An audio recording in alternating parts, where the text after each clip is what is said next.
E aí galera, tudo bom com vocês? Meu nome é Bruno Felipe e sejam bem-vindos a mais um vídeo aqui no canal Resenhas Cristãs. No vídeo de hoje eu vim falar para vocês sobre o livro Duvidando em Direção à Fé. Esse livro aqui entrou lá na categoria dos top 10, ou seja, dos 10 melhores livros que eu li no ano de 2017. Ele ficou na segunda colocação. Então agora eu vim aqui fazer resenha dele para poder compartilhar com vocês um pouquinho mais sobre o que eu aprendi com esse livro. Mas antes, eu queria convidar você a curtir lá meu trabalho no Facebook, no Instagram e também visitar o meu blog. Porque lá no blog eu posto com muito mais frequência do que aqui no YouTube. A minha média de postagem aqui no YouTube é mais ou menos uma vez por semana. Já no blog, eu costumo postar resenhas entre 1, 2 e até mesmo 3 vezes por semana. Eu posto resenha, dica, e-book, lançamentos. Então, se você quiser acompanhar o meu trabalho com mais frequência, me segue lá no blog também. Combinado? Duvidando em Direção à Fé. Vamos conferir?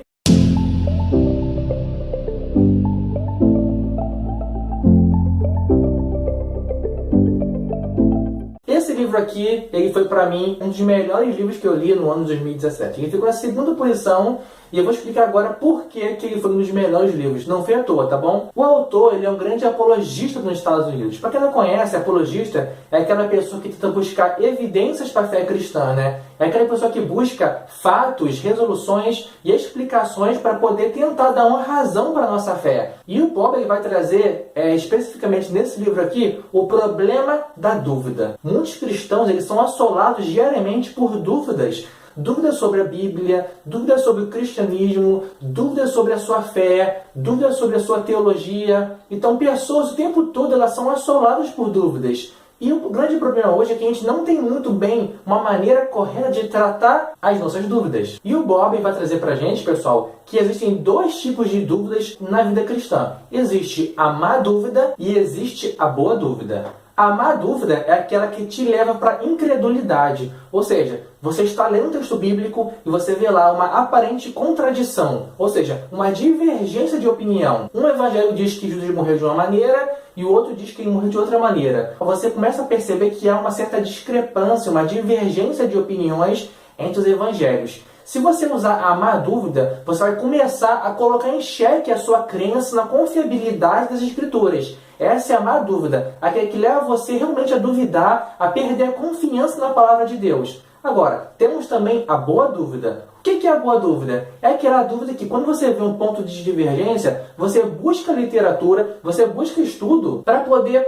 entender o porquê que houve aquela divergência, ou até que ponto aquilo pode não ser uma contradição, ou se não foi você que entendeu errado. Então a boa dúvida ela faz você se aprofundar no texto para poder entender por que aquilo foi escrito daquela maneira, a ponto de poder explicar para você mesmo e também para outras pessoas as aparentes contradições ou divergências da palavra de Deus. Então existem 2 dúvidas, a boa e a má. E esse livro aqui vai fazer a gente duvidar mais, mas no bom sentido. Esse livro vai fazer a gente usar mais a boa dúvida no lugar da má dúvida. E uma das partes que eu achei mais legais no livro é que muitas pessoas se sentem muito mal porque elas têm problemas com dúvida. E ele vai ensinar pra gente que não é errado duvidar, né? Por exemplo, nós temos o caso de Sara, que duvidou quando ela soube que ia ter filho, ela riu. Nós temos o caso de Abacuque, que duvidava muito da justiça de Deus. Nós temos o caso, por exemplo, de Zacarias. Lembra de Zacarias? Zacarias, ele duvidou de que Isabel ia ter um filho, e por isso ele ficou mudo. Então, assim, são grandes personagens da Bíblia que também passaram por situações que geraram no coração deles algum tipo de dúvida no Senhor. Um grande também personagem que foi assolado pela dúvida foi João Batista. E João Batista, por exemplo, ele foi o precursor de Jesus, ele batizou Jesus, ele viu o Espírito Santo descendo em forma de pomba sobre Jesus, ele foi separado desde pequeno. João Batista era a pessoa que jamais poderia ter dúvida alguma sobre Jesus. Só que você vai ver que dias antes dele morrer, ele mandou seus discípulos irem até Jesus e perguntaram para ele se ele realmente era aquele que eles esperavam de vir. Até uma pessoa que tinha altos conhecimentos teológicos, né, sobre Jesus, sobre as profecias, também duvidou por um certo período de tempo. Nós sabemos que João Batista duvidou porque ele estava à beira da morte. Só que isso ainda assim explica para a gente que as pessoas vão sim passar por problemas de dúvida na sua vida. Tomé, por exemplo, duvidou de que Jesus teria ressuscitado. Ele sabia, ele conhecia as profecias, ele conhecia as Escrituras. Jesus contou para eles pessoalmente que ele ia ressuscitar. Porém, ainda assim ele duvidou. Só que Jesus ele não se irou com Tomé por ele ter duvidado. Não, pelo contrário.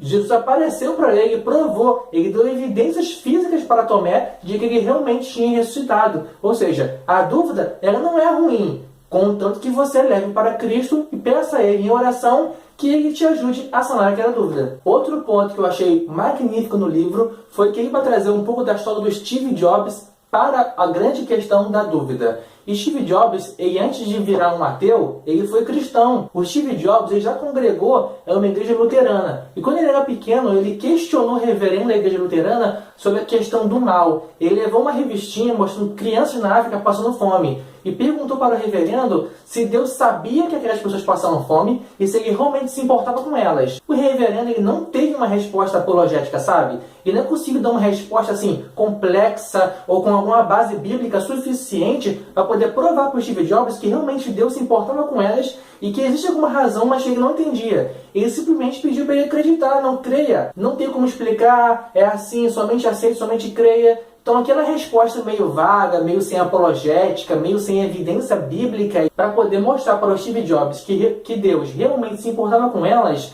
fez com que o Steve Jobs duvidasse mais usando a má dúvida e não a boa dúvida. Ao invés de poder usar aquela situação para poder provocar a boa dúvida no Steve Jobs, ele acabou criando uma má dúvida, ele acabou criando mais incredulidade no coração do Steve Jobs do que um certo tipo de desejo por buscar entender e compreender os mistérios de Deus. E daquele dia em diante, o Steve Jobs decidiu sair da igreja, virou um ateu e nunca mais colocou os pés na igreja. Por quê? Porque ele tinha um dirigente, um líder espiritual que não soube lidar com a dúvida dele. E aí vai trazer pra gente também, pessoal, que hoje muitas pessoas, muitas igrejas, na verdade a maioria das igrejas, a maioria dos professores de EBD, de líderes religiosos, não sabem lidar com dúvidas complexas.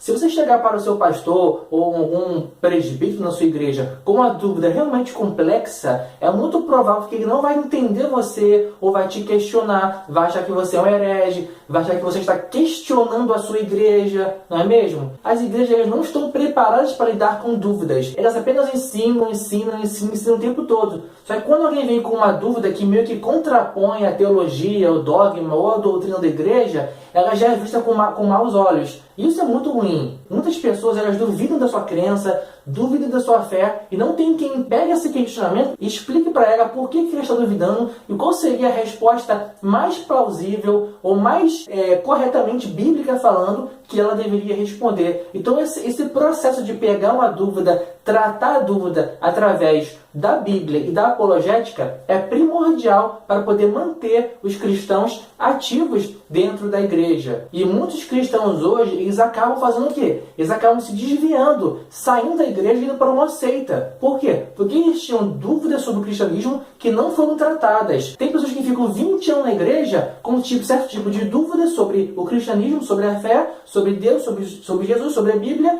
e essas dúvidas não são devidamente tratadas. Isso faz com que qualquer seita nova que entre na mente da pessoa acaba fazendo com que ela duvide mais ainda, usando a má dúvida em relação à sua religião e acabe largando-a. Por quê? Porque ela tem 20, 30, 40 anos de dúvidas não tratadas. A certeza, ela nunca foi um pré-requisito para poder ser salvo. Jesus nunca exigiu de nós certeza, o que ele sempre exigiu foi fé. É claro que existem pessoas que, além de terem fé, elas também querem buscar evidências da sua fé. E isso não é errado. O nome disso é apologética. E é exatamente sobre isso que esse livro vai tratar pra gente. Sobre como que a apologética pode ajudar você a superar o seu problema de dúvidas ou de questionamentos em relação à palavra de Deus. Uma outra questão que eu achei muito legal no livro foi sobre como que o autor tratou a questão da justiça de Deus. Ele vai trazer pra gente que muitos cristãos eles se iram com Deus fazendo o seguinte questionamento: por que há tanto mal no mundo? Só que o autor vai usar um argumento que eu achei sensacional. Ele vai dizer assim: esse questionamento, por que há tanto mal no mundo, ele está errado. A pergunta certa deveria ser: por que não há mais mal no mundo? Mas como assim, por que não há mais mal no mundo? É muito simples. Considere comigo, pessoal.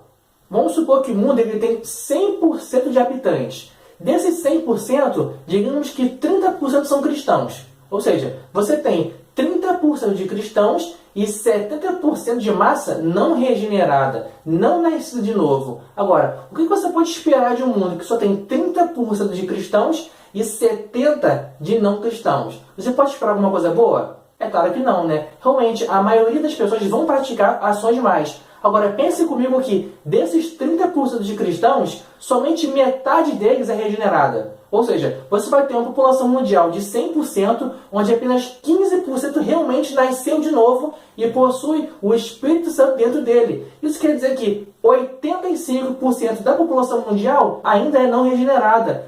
Isso faz com que a nossa esperança no mundo bom caia por terra. Ou seja, por que o mundo é mau? Não está na cara que porque o mundo é mau? A maioria esmagadora da população não é regenerada. Então você não pode questionar por que o mundo é mau ou por que há mal, e sim porque não há mais mal, sendo que somente a minoria da população nasceu de novo. Esse é um belo argumento, não é? E para finalizar agora, pessoal, eu estou para trazer para a gente também que a dúvida ela é tão perspicaz, ela é tão desafiadora, que todo o problema do pecado humano entrou no mundo por causa de uma pequena dúvida. Foi exatamente a dúvida que Satanás usou para poder enganar Eva. Ele perguntou, foi isso mesmo que Deus disse? Ele implantou uma dúvida no coração, ele colocou uma pequena semente de dúvida no coração de Eva e fez com que ela duvidasse da verdade de Deus. Ou seja, a gente pode ver já no relato de Gênesis que o primeiro pecado da humanidade, a maneira como o pecado entrou no mundo, foi pela porta da dúvida do coração. Então, realmente, a dúvida tem duas facetas. Ela pode tanto te ajudar, como te atrapalhar. E agora, pessoal, é isso. Vamos dar uma olhadinha mais sobre como que é o trabalho gráfico do livro, tá bom? Esse aqui é um pouco do trabalho gráfico do livro, tá bom? Aqui a capa, ó, Dúvida na Direção à Fé. Ele tem aqui algum material em cima que ele dá um reflexo muito bacana. E quando você passa o dedo também, você vê que aqui ele foi feito com alto relevo. Ou seja, essa parte aqui ela é um pouco mais alta do que a capa comum. Muito bacana, realmente, muito legal.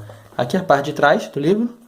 Aqui é a espessura dele, né? Ele não é muito fininho, é um livro mediano. Aqui é o trabalho gráfico, a diagramação, o tamanho da fonte. Não sei, realmente é muito legal. A letra não é pequena, ela é bem grande, então dá para você ler com muita tranquilidade. Tá bom?